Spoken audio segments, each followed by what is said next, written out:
Olá, bom dia, como vão a todos? Olá, bom dia, professor. Bom dia, tudo bem? Bom dia, pessoal. Bom demais. Como vai, Luiz? Bom dia. Bom dia, Tatiane. Eu posso perguntar se os autores do primeiro trabalho, grau de evidenciação dos eventos subsequentes e características das companhias listadas no novo mercado da B3, poderiam começar? Eu estou indo seguindo a ordem que aparece lá no próprio site, né? Que primeiro, acho que eles usaram em alfabética, talvez. É, esse autor está aí? Quem Acho que sou no eu? chat, Estou aqui. Tatiane, né? Deixa eu ligar minha câmera. Por favor. Estão me vendo, me ouvindo bem? Sim, Certo, vou compartilhar aqui a eu minha não tela. sei se... eu posso compartilhar, eu posso autorizar o compartilhamento. Tá, vamos tentar aqui então. Provavelmente. Isso aí, sou um co-anfitrião. Se você quiser começar, já são 10h11. Pelas regras do Congresso, você tem 15 minutos. Logo em seguida, eu passo para a audiência que está aqui conosco, tá bom? Uhum. Se vocês estiverem vendo minha tela, eu compartilhei, não sei se deu certo. Sim, estamos vendo. Deu? Então tá. Bom dia a todos, espero que estejam todos bem. Meu nome é Tatiane. Eu vou apresentar hoje um trabalho que foi desenvolvido por mim e pela professora Denise Mendes, que tem como título Grau de Evidenciação dos Eventos Subsequentes e Característica das Companhias. Bom, então, uma breve introdução. O CPC que trata o evento subsequente é o CPC 24, e o seu conceito diz que o evento subsequente é aquele evento que acontece entre a data de encerramento das demonstrações contábeis e a data de autorização para sua divulgação. E nós temos dois tipos de eventos. Um é o que gera ajuste, que é quando o evento já existia lá no período de elaboração das demonstrações, e o evento que não gera ajuste, que é realmente aquele evento que surge ali no período entre o encerramento das demonstrações e a data de autorização.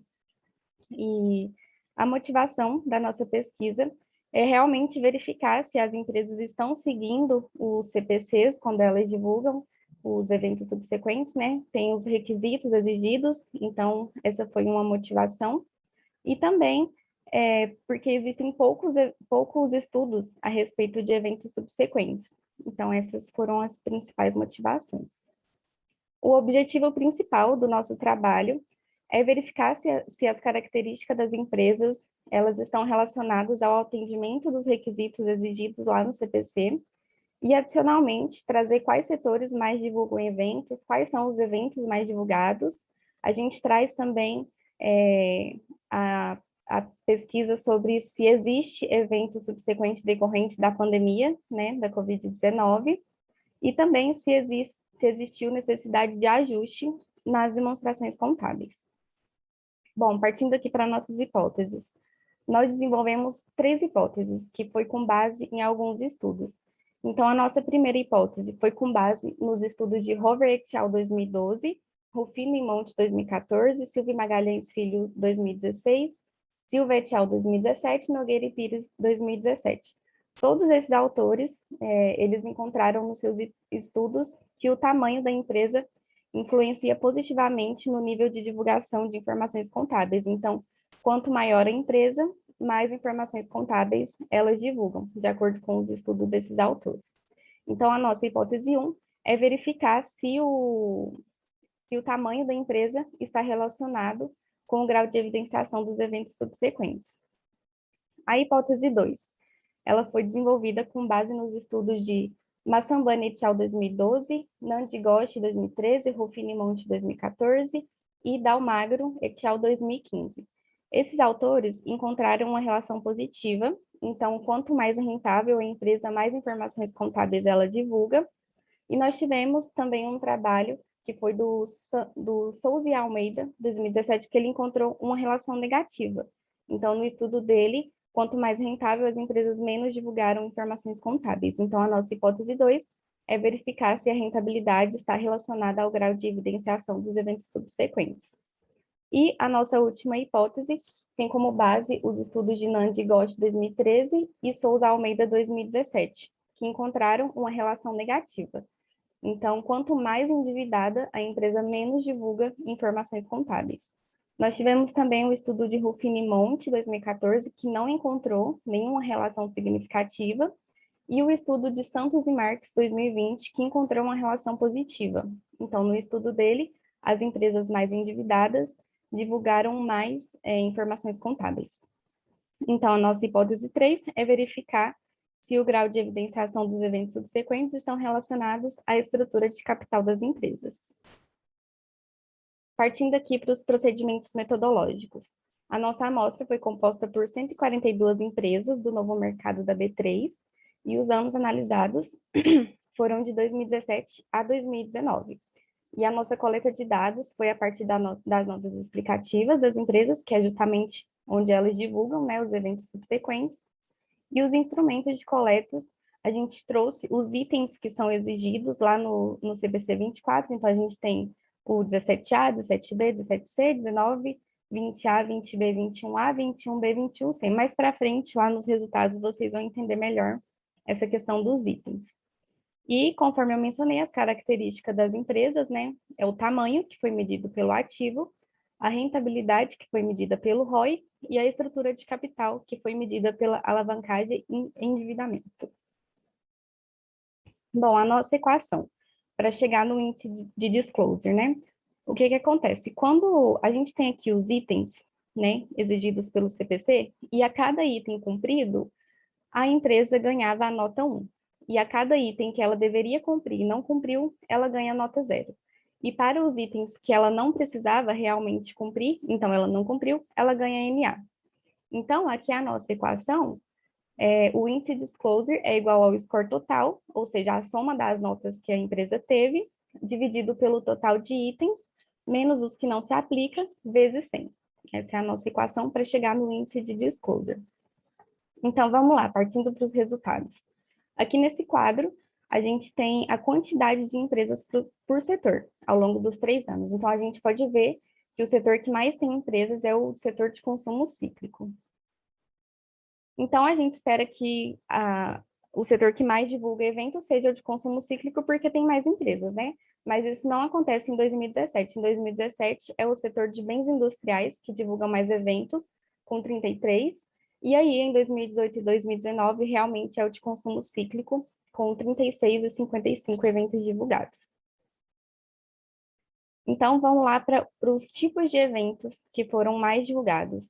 Em 2017 e 2018, foram os eventos relacionados à reestruturação societária e relacionados aos recursos financeiros. E aí, em 2019, em primeiro lugar, permanece o evento de reestruturação societária, só que aqui, em segundo lugar, nós temos a entrada de um novo evento subsequente, que é o do Covid-19, que foi divulgado 44 vezes. Recursos financeiros foi divulgado 29.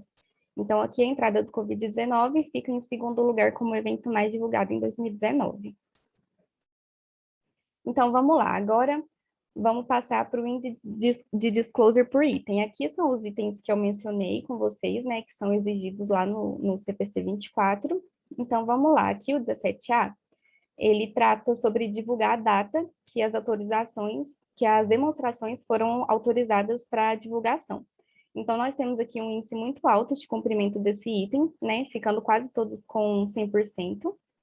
O 17B, ele trata de divulgar quem autorizou a divulgação das demonstrações, então aqui a gente tem que todas as empresas cumpriram esse item. O item 17C é relacionado a divulgar se os sócios podem alterar as demonstrações contábeis depois da sua emissão, e a gente tem um nível muito baixo de divulgação desse item, mas acontece que as empresas que os sócios não alteram as demonstrações, elas não precisam divulgar esse item. Então, por mais que tenha um baixo número de empresas divulgando, isso não significa que elas não cumpriram. É porque realmente aquela questão lá do não se aplica. Passando aqui para o item 19. Ele se refere a eventos que geram ajustes. Então, nós tivemos 10 empresas que divulgaram eventos que geram ajuste, 8 dessas envolvendo um valor financeiro e 2 que não envolvem valor financeiro. Aqui, em 2018, nós tivemos 22, 14 divulgando com valor financeiro e 8 sem valor financeiro. E em 2019, 10 empresas divulgaram eventos com ajuste, 5 envolvendo valor financeiro e 5 não envolvendo valor financeiro. Aqui nos itens 21, é referente a eventos subsequentes que não geram ajustes. Então, nós tivemos 34 em 2017, e aqui no 21B, o que acontece? Quando esse evento divulgado envolve um valor financeiro, a empresa precisa divulgar uma estimativa, ou ela precisa divulgar que não foi possível fazer essa estimativa. Então, aqui no 21B, as empresas que divulgaram eventos com um valor financeiro, elas divulgaram com uma estimativa financeira, e não tivemos nenhuma que divulgou falando que não foi possível fazer a estimativa financeira. Aqui em 2018, nós tivemos 81 empresas divulgando eventos sem ajustes, 68 com estimativa e uma divulgou que não foi possível fazer estimativa. Aqui, nós tivemos 3 empresas que divulgaram um evento com valor financeiro, porém, elas não cumpriram aqui o requisito 21B e 21C. Então, 3 empresas deixaram de cumprir esses itens aqui. E em 2019, nós tivemos 98 empresas que divulgaram eventos sem ajustes, dessas, 62 com estimativa financeira e 32 divulgou que não foi possível fazer a estimativa financeira. Aqui nós tivemos 6 empresas que deixaram de cumprir esse item, porque elas deveriam divulgar alguma estimativa ou divulgar que não foi possível fazer a estimativa e elas não cumpriram. E um fato interessante que a gente pode observar aqui, que é o aumento muito grande em 2019 do item 21C, né, que é justamente por conta da Covid-19. Como é um evento que era muito incerto, então as empresas divulgaram falando que não é possível fazer uma estimativa financeira. Bom, em relação ao grau de evidenciação e as características das companhias, a gente rodou aqui a correlação de Spearman e foi encontrado que não há uma relação entre as características das empresas com o grau de evidenciação. Até porque, como a gente viu, as empresas, no geral, elas cumpriram, né, os itens. As empresas que divulgaram eventos subsequentes, elas cumpriram os itens exigidos pelo CPC. Então, independente da empresa ser de tamanho grande, pequeno ou médio, né, elas divulgaram os eventos cumprindo. Então, essa correlação não existe, porque as empresas, no geral, independente das variáveis, cumpriram os requisitos exigidos. Passando aqui para as considerações finais, então, relembrando, o objetivo principal era justamente verificar se as características das companhias estão ligadas ao grau de cumprimento, e a gente viu que essa influência não existe, né? Justamente pelo alto índice de disclosure. Quando a gente fez aquela fórmula lá do índice de disclosure, a gente teve o menor índice como 88,9. Então, é um índice alto. Então, como eu falei, independente da empresa ser pequena ou grande, ela divulgou cumprindo os requisitos. Então, acabou que não existiu nenhuma relação. Nós tivemos, em 2017, 60 empresas que não divulgaram nenhum tipo de evento. Aí, em 2018, esse número foi para 50 e em 2019 para 30. Então, a gente pode perceber que, ao longo dos anos, esse número vem caindo. Então, aí, para recomendações para trabalhos futuros, a gente sugere verificar se esse índice de empresas que não divulgaram nenhum tipo de evento vai continuar caindo. A gente sabe que ali em 2019, muitas empresas divulgaram por conta da Covid, então seria muito interessante verificar se em 2020 esse número caiu ou se ele subiu. E, para recomendações para trabalhos futuros, também é interessante verificar se as empresas que divulgaram evento a respeito da Covid-19, se esses eventos tiveram impacto nas demonstrações contábeis. É isso, pessoal. Muito obrigado, Tatiane.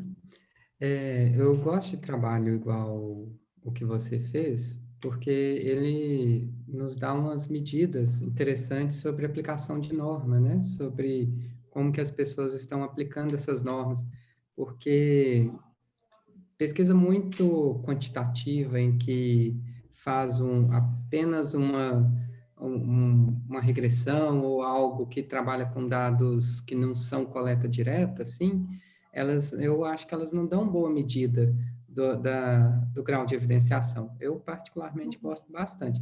Apesar que apanha demais, né?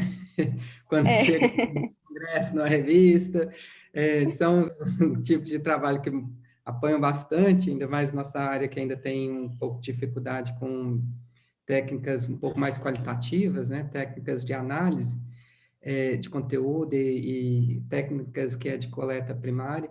Nossa área ainda tem um pouco de dificuldade de lidar com isso, mas eu acho bem interessante. Antes de abrir para os nossos colegas que estão aqui conosco, bom dia, professora Denise. No começo eu não vi a senhora, como está? Tudo bem? Bom dia, professor Eduardo. Por aqui tudo bem com você? Aqui está menos frio que Uberlândia, pelo que eu estou vendo, acompanhando. Aqui amanheceu geladíssimo hoje. Estou A gente vendo. não está muito acostumado com esse clima aqui, né? Eu também estou um pouco assustado de ver que aí está tão frio assim, viu? Com inveja, mas assustado. Então, Realmente. o trabalho de vocês, só uma pequena sugestão que talvez fosse pegar as bibliografias e atualizar um pouquinho, porque talvez o trabalho tenha sido feito ainda em 2020, e agora, como a gente já está em 2021, na hora que for enviar para a revista, talvez seja interessante fazer alguma atualização bibliográfica. E uma outra recomendação que eu dou, e isso talvez funcione mais para o futuro do que para esse trabalho, é diminuirmos o tamanho dos artigos, porque as revistas estão muito complicadas com isso. Pego o exemplo de 3 revistas, que é a RCO, a RCCC e a Contabilidade e Finanças. Elas têm uns limites criteriosíssimos com quantidade de palavras ou de páginas, que variam, assim, 15 páginas ou 6.000 palavras, que para nós é muito complicado de atender, principalmente depois do trabalho pronto. Então, assim, ou para os futuros, tentar se limitar a quantidade, tentar diminuir o número de páginas para a publicação ter uma possibilidade maior de divulgação em revistas, né?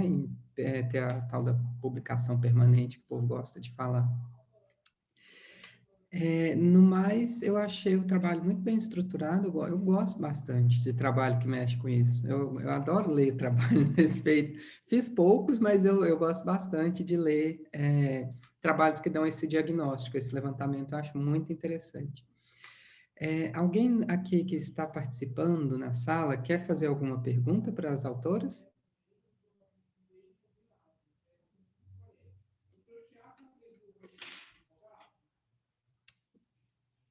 Eu estou tentando ser educado para dar tempo para as outras pessoas, mas eu posso falar mais, gente.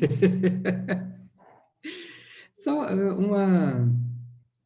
uma pergunta sobre o período da Covid. Qual foi a percepção de vocês a respeito do que falaram de que afetou as demonstrações a ponto de gerar uma informação depois de ter sido publicada? Então, as empresas, no geral, elas divulgaram mencionando que a decorrência da Covid pode causar algum impacto, né? Então, elas não mencionaram especificamente qual pode ser esse impacto e também não mencionaram a estimativa financeira, porque realmente era muito difícil, né? Naquela época estava bem no comecinho, então foi bem geral, assim, elas mencionaram a Covid, falando que pode vir a ter algum impacto, mas nada muito específico, não. É tipo assim, então fizeram, vou colocar aqui, porque se der alguma coisa, eu vou Se falar alguma que é coisa eu já mentira. avisei. Isso. Quer dizer, nada concreto, nada que pudesse acrescentar de informação para a gente, né? Nada que a gente já não soubesse, em resumo. Isso, basicamente isso. É o tipo de... Tá vendo por que que é interessante apresentar trabalhos como esse? Porque aí a gente vê que as empresas não têm essa habilidade de poder lidar com a situação. Não conseguiram nem pensar, planejar ou imaginar qual poderia ser os efeitos de uma pandemia mundial nas próprias demonstrações contábeis, né? Sim, uhum. Não é à toa que teve aquele crash maravilhoso em março, né? Que a gente teve aquela derrubada da bolsa, porque realmente as pessoas ficaram mais perdidas do que a gente imagina, né? Ou bom também, né? Porque aí a gente vê que nós não estávamos tão sofrendo não estávamos exagerando em relação ao que a gente sentia na época, né? Porque nem as pessoas que a gente pensa que seriam capazes de analisar melhor os cenários não conseguiram, então passamos bem pela situação. Teve alguma informação que vocês notaram que tenha sido assim atípica ou que saltou a atenção, chamou muita atenção durante o levantamento Não, de dados, ou o pessoal tem a teoria da institucionalização, né, que o pessoal ninguém quer se destacar muito, né, para não levar muita martelada. Então, talvez o uhum, pessoal fala, mas não fala muito, né, uhum. na hora de falar de evento subsequente. Não, na verdade foi bem parecido os eventos divulgados. A maioria foi em relação à reestruturação societária, né? Então, envolvendo questão de sócios, questão de ações, e também envolvendo recursos financeiros, questão de empréstimos, esse tipo de coisa. A maioria foi realmente em relação a isso. Talvez um estudo interessante para continuar também seria o efeito disso no valor da empresa, né? Os tal dos estudar os eventos que foram divulgados e ver qual foi o comportamento no mercado desse Isso, tipo de evento. é realmente muito interessante Seja estudar isso. interessante para a gente ver. Apesar que aí vai ter que tirar o período da pandemia, né? Porque todo mundo foi muito negativo para todo mundo, menos Magazine Luiza, mas no mais todo mundo sofreu com isso. A Luciana Maia levantou a mão. Você quer fazer alguma pergunta? Oi, gente, tudo bem? Tatiane, parabéns pelo seu trabalho. Obrigada. Eu sou aluna do mestrado da FUCAP. Na verdade, eu estou começando a estudar mestrado agora, mas já estou há muito tempo em empresa. Então, é muito legal ver esses trabalhos que estão direcionados com esse objetivo de entender um pouco mais as divulgações, porque realmente acho que o que você colocou e eu queria só comentar sobre a questão dos eventos subsequentes do Covid, vendo pelo outro lado, né, de uma empresa que está divulgando, é que foi um período conturbado e muito complicado de você realmente fazer estimativas, né? Eu estou num segmento que é regulado e ainda assim, aquele primeiro mês, que foi o mês de março, foi extremamente complexo para poder entender qual que era o impacto que isso poderia gerar. E aí, nos períodos subsequentes, também teve essa questão, né? Até que ponto eu vou divulgar um evento subsequente sobre isso e qual a estimativa? Não sei se ele vai retornar, como o mercado vai retornar. Então, assim, achei seu trabalho muito interessante, só queria te parabenizar e só isso, eu gostei bastante, tá bom? Muito Obrigada. obrigada, viu? Obrigada, Obrigado, Luciana. Luciana, pela participação. O Edilson levantou a mão aqui agora. Oi, Eduardo. Tudo bem? Tatiana, parabéns pela apresentação. Somente para apresentar a Luciana foi humilde na apresentação dela. A Luciana é superintendente de contabilidade do Grupo Neoenergia e tem uma... Eu trabalho com energia também há 30 anos. Luciana já tem aí uns... Como ela é novinha, eu vou botar 20, tá bom? Mas excepcionalmente boa. Eu sou suspeito para falar dela, tá bom? É somente porque ela omitiu uma informação que eu julgo fundamental. Obrigado. Por nada. Tá Obrigado certo. só pela participação.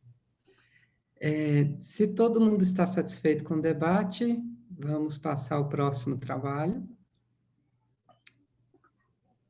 Bom, sem nenhuma manifestação, professora Denise e Tatiane, muito obrigado pelo trabalho. Eu acredito que alguém está compartilhando a tela aí já. Muito obrigado pela participação. Eu achei o trabalho de vocês incrível, adoro trabalhos como esse.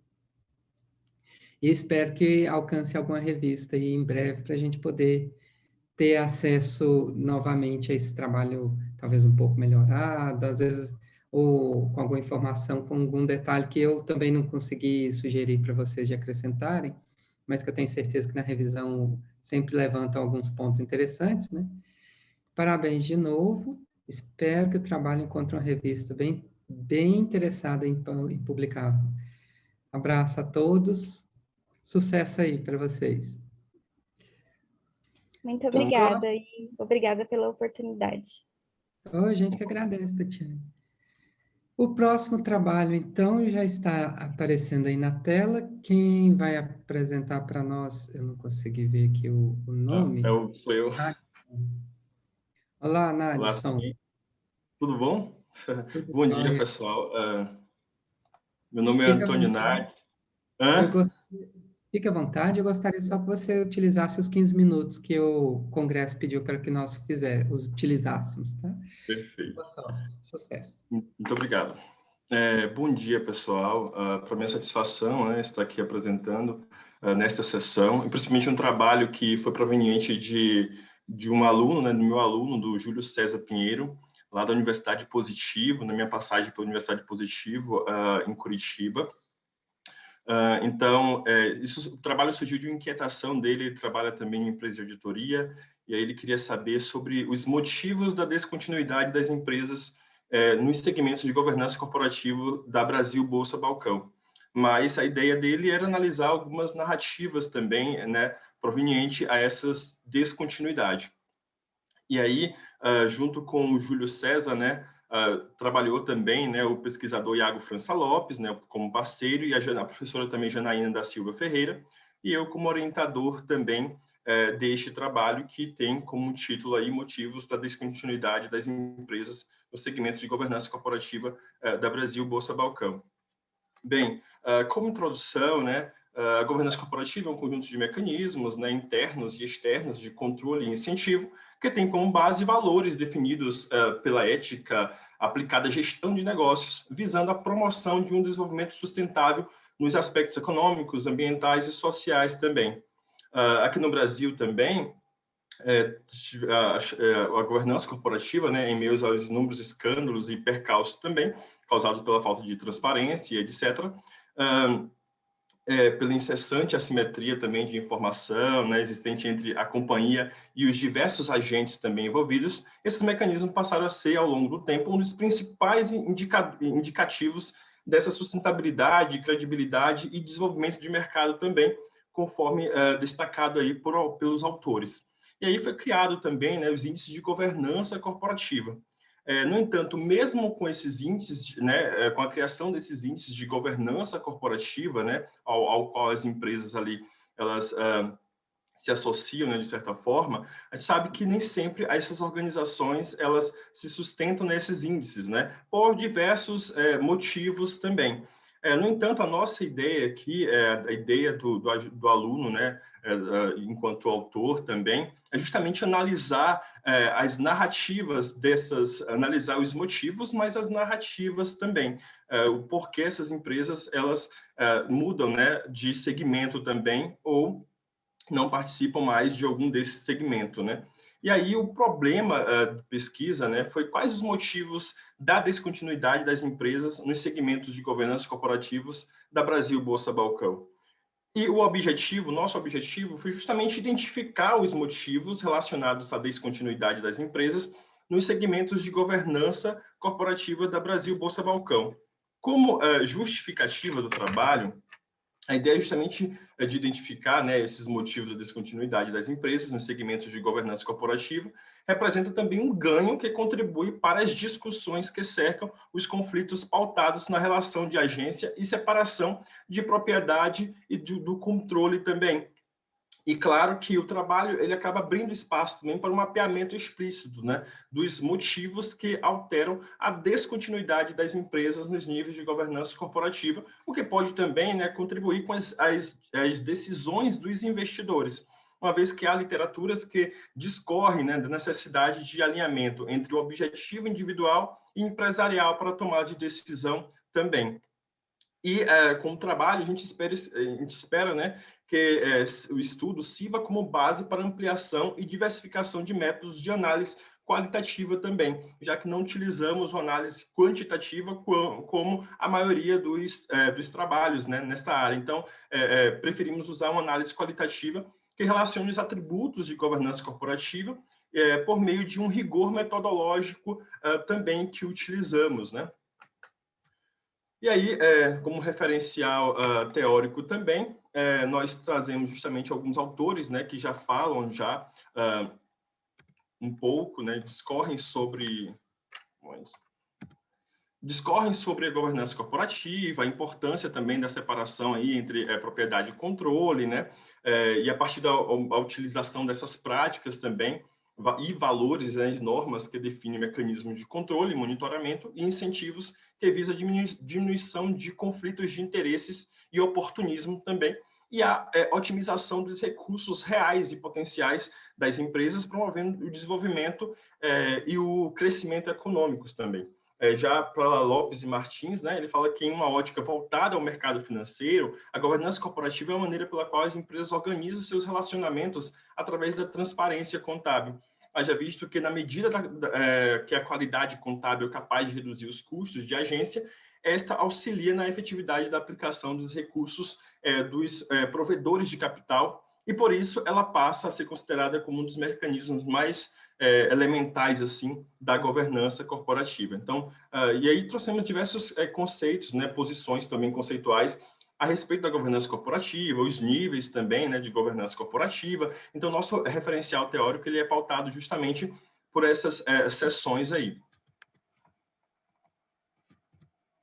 E aí, a coleta de dados, né, como falei até anteriormente também, é uma análise qualitativa também, é uma abordagem qualitativa, né, com o emprego da técnica de análise de conteúdo da Bardan. Então, o que foi que fizemos, né? Para tanto, a coleta de dados foi realizado diretamente no site da B3, no qual foi possível identificar um conjunto completo de empresas que compõem, né, e que compuseram os segmentos de governança corporativa. Também utilizamos documentos, né, divulgados pelas organizações aí, pesquisadas, fatos relevantes, né, avisos aos acionistas, notas explicativas também, apresentadas nas demonstrações contábeis anuais. E, além disso, também,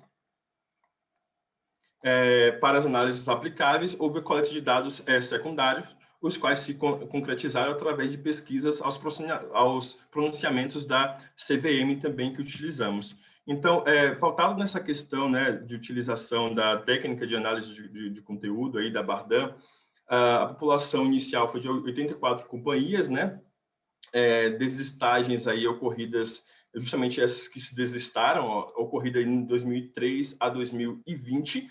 No entanto, como se trata de um trabalho qualitativo, a massa de conteúdo ela é muito grande. Então, foi necessário fazer um recorte temporal também dos últimos 5 anos.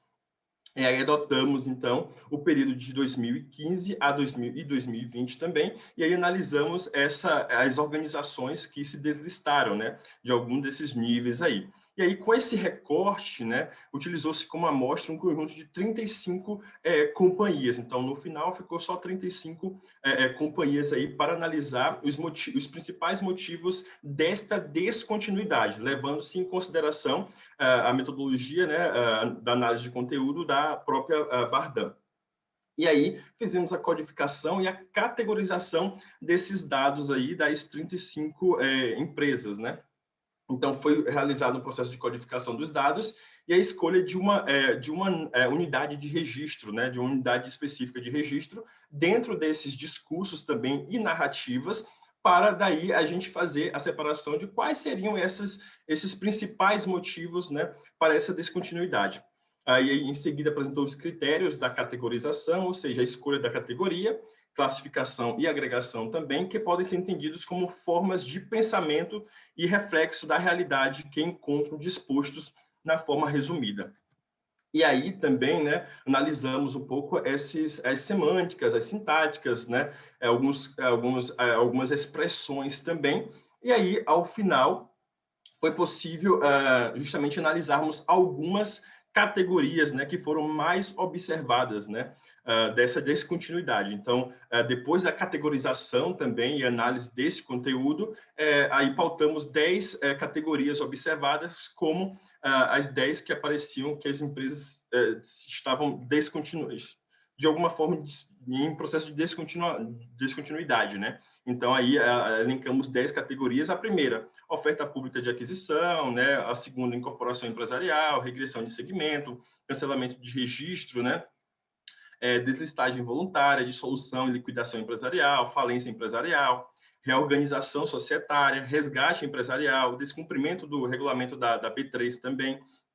E esses foram os principais motivos elencados aí nas narrativas dessas companhias, CVM também, já que fizemos esse cruzamento aí dessas narrativas para compreender mesmo essa descontinuidade. Então, elencamos esses 10 motivos aí, esses foram os 10 motivos principais.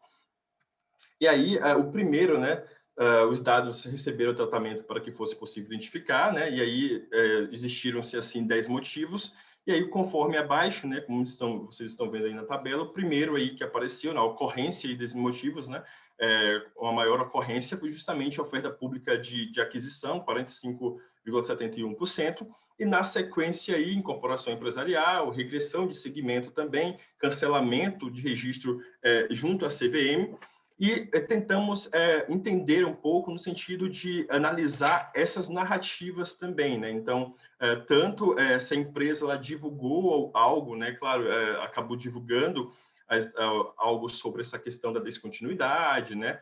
E etc., como a CVM também, o discurso da CVM, algum parecer específico, e aí, em cada tipo de descontinuidade, né? Em cada tipo de motivo desse, nós trouxemos também uma narrativa que até no trabalho ele está mais exposto também dessas narrativas e como foi que a empresa ela divulgou, mas como a CVM também divulgava.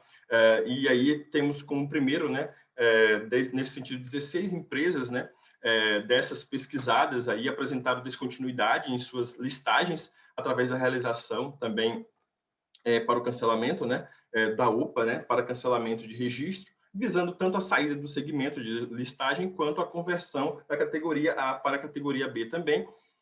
Um motivo, né, em questão é responsável por cerca de 45,71% do total de deslistagens, né, ocorrida durante o período de 2015 a 2020, e cabe destacar também que dessas companhias, 12 estavam enquadradas no novo mercado também, e 2 no nível 2 e 2 no nível 1 também. E, claro, na sequência também, até para não tomar muito tempo, vamos falando, né, de cada motivo específico e trazemos também os discursos da empresa, né, mediante o que elas divulgaram aí nesses relatórios, né? Então, a incorporação empresarial, a justificativa da empresa também, então, como isso foi divulgado. Na sequência também, trouxemos aí a regressão de segmento, logo na sequência, cancelamento de registro junto à CVM também, deslistagem voluntária também, que foi um dos motivos, né? A dissolução e liquidação empresarial também, que analisamos, e aí analisamos as empresas, né, que representaram, que tiveram essa deslistagem aí, por dissolução, por falência empresarial. No trabalho também trazemos um pouco o discurso de cada empresa também, da CVM, a reorganização societária, bem como também, na sequência, o resgate empresarial, o descumprimento do regulamento da Brasil Bolsa Balcão também. E aí, aqui ao lado, a gente colocou só mesmo uma questão de como foi divulgado, né? Então, após ser sancionada, né, pela B3, por exemplo, a INEPA, né, Indústrias de Construção, emitiu um comunicado também aos seus acionistas e ao mercado em geral, e aí trouxemos em cada motivo desse, em cada um desses motivos, né, justamente esses comunicados dessa organização, tão quanto também da CVM, da B3 também. E aí, com base na análise, foi possível identificar esses 10 motivos pelos quais as companhias passaram da condição de listadas para deslistadas. Também evidenciou-se que não há um padrão no processo de deslistagem, né? Tampouco nos pronunciamentos proferidos pelas companhias, visto que cada uma apresenta uma especificidade e complexidade diferente também.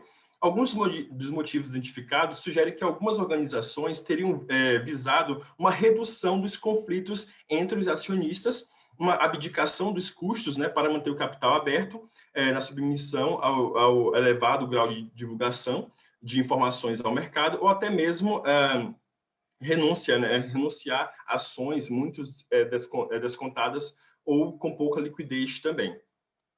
E outros motivos corroboram para o entendimento de que algumas companhias teriam focado no aumento do domínio de um determinado mercado, diminuir os custos de produção, alcançar maiores ganhos administrativos ou ainda proporcionar uma redução na carga tributária também. Entretanto, cabe mencionar que, independente do motivo, né, cerca de 65,71% das companhias deslistadas estavam enquadradas no nível mais alto de governança corporativa da B3 no novo mercado, o qual requer um alto grau de compromisso assumido com as práticas de boa governança também, e, por conseguinte, um custo significativo em sua implementação e manutenção. Como sugestões para trabalhos futuros, recomenda-se investigar o perfil dessas empresas deslistadas, como, por exemplo, o porte, a taxa de endividamento também, a liquidez, suas ações também, disponibilidade de caixa, dentre outros fatores também, que não foi o caso do nosso trabalho, né? Nosso trabalho foi apenas o intuito de identificar mesmo estes motivos, e com isso cabe relacionar também as razões que levam as empresas com características similares às empresas deslistadas a se manterem no mercado também. Ademais, é possível direcionar os estudos em um setor econômico específico, né, como, por exemplo, o que apresenta maior número de empresas deslistadas, para que sejam identificadas possíveis particularidades, que não foi o caso do nosso trabalho aqui, mas como acho que existem vários trabalhos que podem ser feitos também, e aí pode contribuir ainda mais com a literatura e com esse tópico também. No mais, é isso mesmo. Desde já eu gostaria de agradecer, deixo aqui o espaço também para as contribuições, colocações, e o nosso contato também está aí na tela. Então, muito obrigado. Muito obrigado, professor Nadson. Eu, de novo, adoro trabalho igual esse. Acho muito interessante. Agora, eu esqueci até de destacar que é impressionante que os dois trabalhos são de iniciação científica. O seu é de aluno de graduação também, né? Sim, o meu é de aluno de graduação. Meu aluno Júlio ali, hoje ele não pôde, infelizmente, apresentar porque ele trabalha em uma auditoria, então estava viajando e aí, infelizmente, não teve como participar, mas ele também é de C. Nossa, eu tô impressionado com a qualidade dos dois trabalhos. Muito interessante, muito bons, e resultados que traz para a gente informação que eu acho interessante para a gente saber como é que acontece as coisas, né? Acho que alguém no chat falou assim, é interessante ver como que está acontecendo na prática, e isso eu concordo, que o trabalho assim permite que a gente tenha essa visão. Teve algo assim que chamou mais. Eu confesso que no trabalho de vocês, eu acho que ele está todo estruturadinho, bonitinho, acho que atende todos aqueles requisitos que a gente gosta que tem num trabalho. Eu acho que, igual o outro, eu acho que vale a pena tentar submeter uma revista. Esse também eu acredito que seja interessante, ao menos tentar ir para uma revista, porque eu acho que cabe essa possibilidade para o trabalho, que está tão bem elaborado.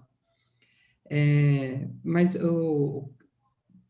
teve algo além do que o senhor já falou que chamou atenção para o senhor na hora ou algo que não esperava, aquelas coisas assim que a gente gosta de saber, né? Que não era aquilo que a gente queria, não era aquilo que a gente esperava, mas olha que interessante isso que aconteceu.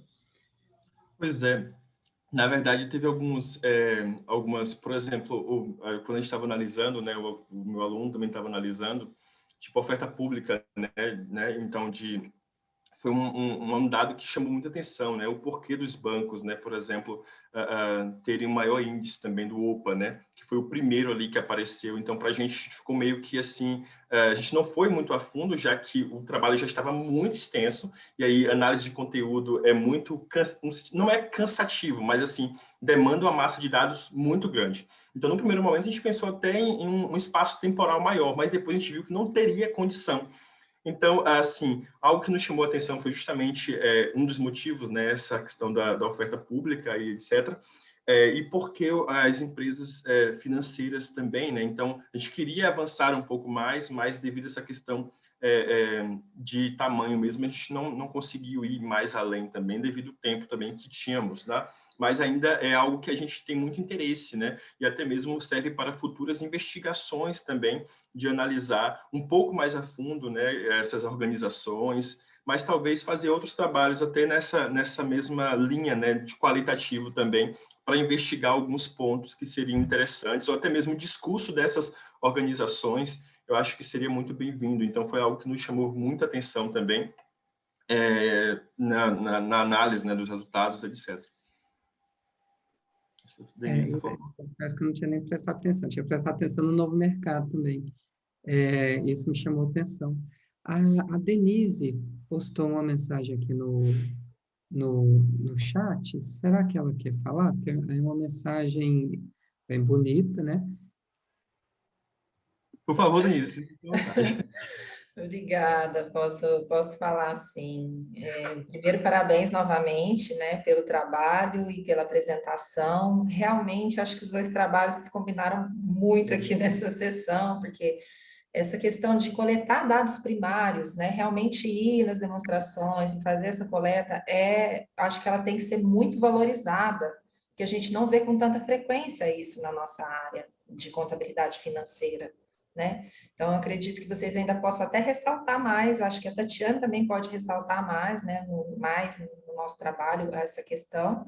E, na verdade, eu só coloquei realmente algumas observações aí nesse sentido, né, para vocês pensarem, e também valorizando essa questão da análise de conteúdo, também eu acho que vale a pena a gente entender isso como um ponto positivo, né? E só lá na análise do resultado mesmo, na parte de análise de resultados, que eu achei que a sessão fechou de repente, assim, a gente estava lá discutindo cada um dos aspectos e de repente passou para as considerações finais. Então eu senti que talvez poderia ter um fechamento ali, da mesma forma que o professor Eduardo comentou do nosso trabalho, realmente é um trabalho mais extenso e a gente vai ter que trabalhar isso, né, para enxugar mais, então talvez aproveitar algum outro espaço para fazer esse fechamento. E aí, inclusive, eu pensei naquela parte da seção 2.2, onde vocês falam sobre os requisitos, né, de listagem em cada um dos segmentos. E aí eu fiquei pensando, será que foi realmente confrontado com aquela parte, as análises foram confrontadas com aquela parte que vocês mencionam das exigências? Porque talvez não seria tão necessário constar, se ela realmente não foi confrontada, não seria tão necessário constar e vocês poderiam aproveitar o espaço para discutir ou fechar melhor aquela sessão.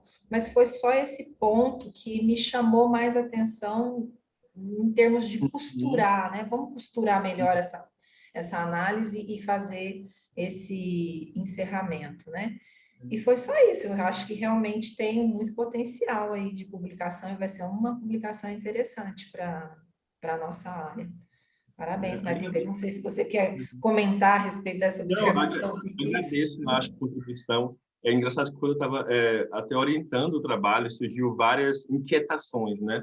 Até mesmo na questão da análise dos dados também, né? Então, vamos cruzar aqui a análise de conteúdo, né, com esses dados e voltar com a literatura. E, realmente, essa semana eu estava lendo novamente o trabalho, eu senti falta aqui, até mesmo na hora da discussão, né? Amarrar mais essa discussão, como professora, né, o Eduardo também, vocês estão falando, discutindo, né? Acho que no final eu senti, até eu mesmo, enquanto professor, autor, depois no final eu disse, não, acho que falta amarrar essas discussões aqui, porque para não ficar muito ainda raso, né, no sentido de faltar alguma coisa, né, ou faltar alguma discussão a mais aqui. Eu senti falta também, mas eu estava sem saber ainda como eu poderia amarrar, sabe? Mas agora a professora falou aí, eu acho que faz muito sentido, assim, e agradeço a contribuição.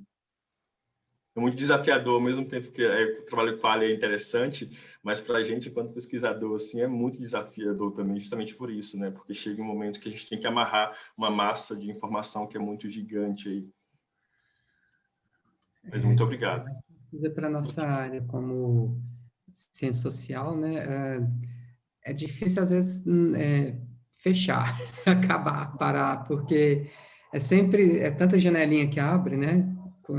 Durante essas análises, que a gente fica refletindo, pensando, que é difícil parar, é muito difícil. É um problema que a gente enfrenta. A Luciana, ela tinha colocado uma pergunta aqui no chat. Professora Denise, muito obrigada, senhora, pela participação. Obrigado. A Luciana, ela colocou uma pergunta aqui no chat que eu vou pedir para ela mesma falar, já que ela se dispôs levantando a mão, não precisei nem obrigar igual a Denise.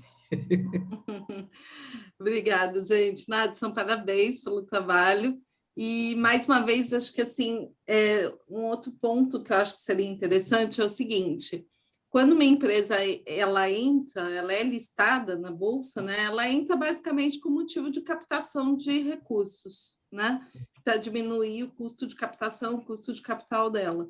E aí eu acho que seria interessante analisar se esse custo de capital e durante esse período ela teve um retorno legal, porque muitas vezes a saída dela da B3 pode ter a ver com essa expectativa frustrada que ela teve quando ela entrou.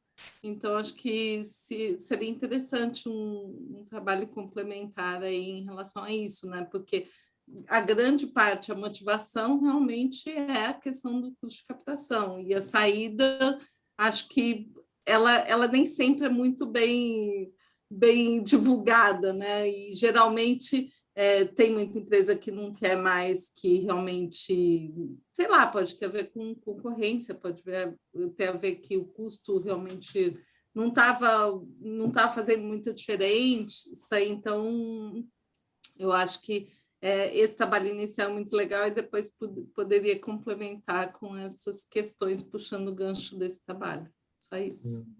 Bacana, E parabéns de novo. Eu imaginei que Obrigada. acho que é interessante essas discussões justamente por isso, porque acaba abrindo também a mente da gente no sentido de, olha, acho que tem mais algumas coisas que podemos fazer também, né? Acho que é bem interessante. Então, você falou justamente desse, analisar um pouco esse custo de captação, não foi isso? E a gente tem visto agora recentemente muitas empresas sendo listadas, né? Assim, um nível de listagem na Bolsa bem grande, de empresas pequenas.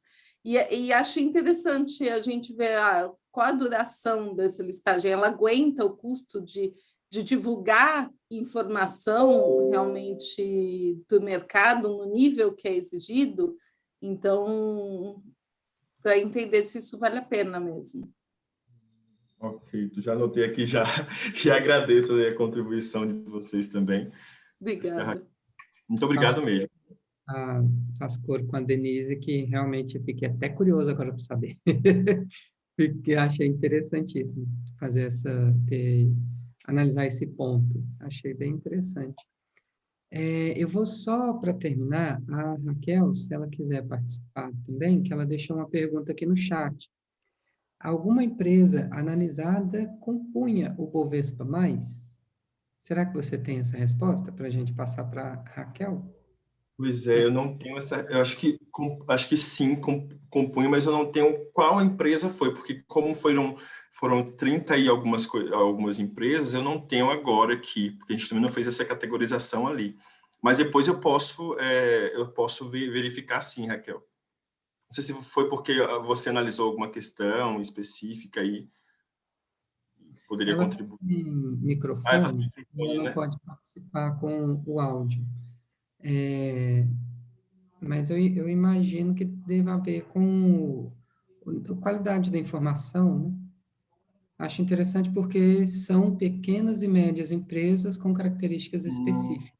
Entendi.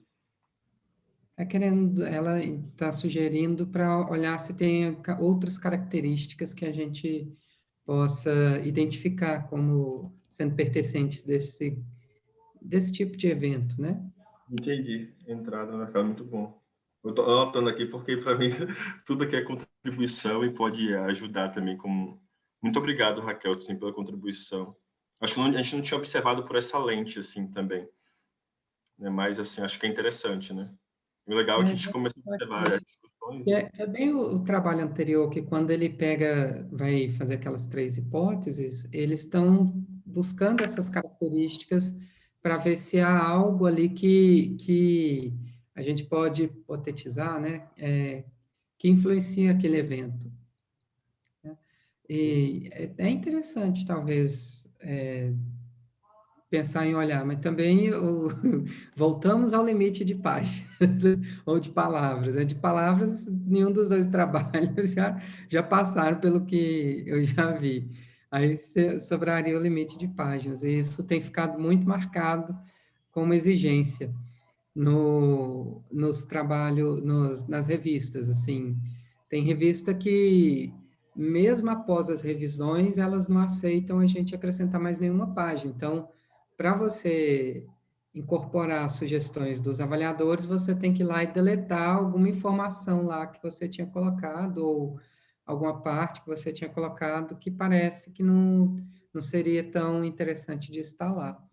Mas as revistas estão ficando bastante exigentes com relação ao número de páginas.